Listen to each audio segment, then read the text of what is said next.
Hi, my name is Jennifer Leeds, and I chose to do my crisis management communication paper over Planned Parenthood and the leaked videos. An overview of the crisis is that in July 2015, there were several leaked videos that were administered by a group called the Center for Medical Progress, and they're an anti-abortion group. They had their members pose as buyers for fetal tissue so they could meet with the director of Planned Parenthood over dinner and record all of the conversations. They did this numerous times. At the end, what they did is they then edited those videos to make it seem as though Planned Parenthood was selling fetal tissue for profit. They also discussed better ways to get the fetus out of the woman in one piece in order to make more money off of that. The director came across in the videos as callous, and that drew the ire of the public.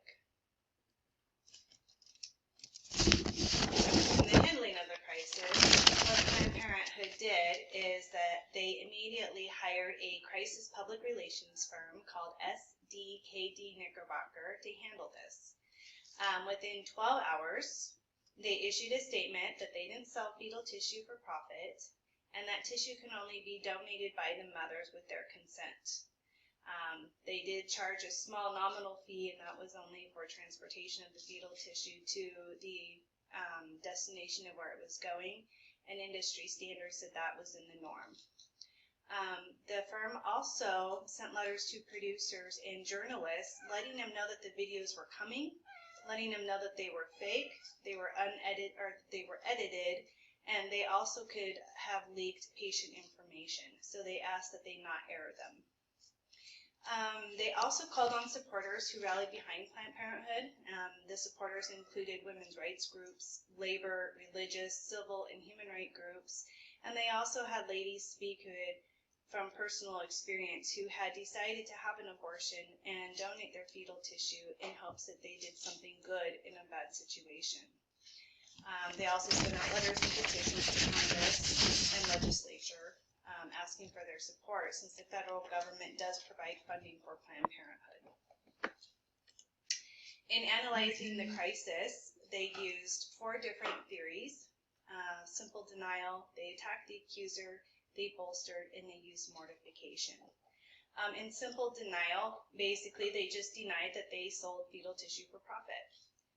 In attacking the accuser, they attacked the Center for Medical Progress, stating that they were a bogus group, they were an anti-abortion group who had targeted them on numerous times, and that the biomedic firm that they were supposedly buyers for was a fake entity.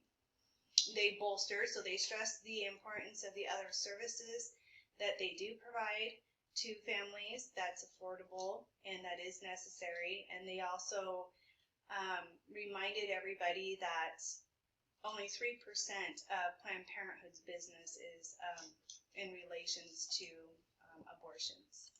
In mortification, they also apologized for the way that the director came across as callous, and they apologized over and over for that. One statement that the letter said was that over the last 8 years, Mr. Daldine has participated in at least 10 separate attacks on Planned Parenthood involving gaining access to our health centers and offices under false pretenses, taping staff and sometimes patients without their knowledge on at least 65 occasions, not counting this latest fraud, and misleading the public with heavily edited tapes and flat-out false charges. The results on how the crisis was handled, with the promptness of how they hired the PR firm, and that PR firm was very quick to have a crisis management plan intact. I think Planned Parenthood, over the years of being targeted, since they do provide abortions, it's very important that they have some kind of crisis management statement in their grasp. They were quick. Within 12 hours of knowing about the videos, they responded. They called out to the public. They called on their supporters. I feel like it was effective, and it was also educational. I think a lot of people didn't understand what all the whole fetal tissue discussion was about. And by drawing on the support and for how this whole thing was handled, they actually got more supporters in the end. what did we learn? We learned that you need to have an effective crisis management plan in action. You need to act very quick and get the facts out, and use a variety of different methods. They use so many different varieties that I think they hit the crisis from all different angles. And you learn from it. The director learned probably she needs to be more careful on who she has dinner with and be careful more on what she discusses. Thank you.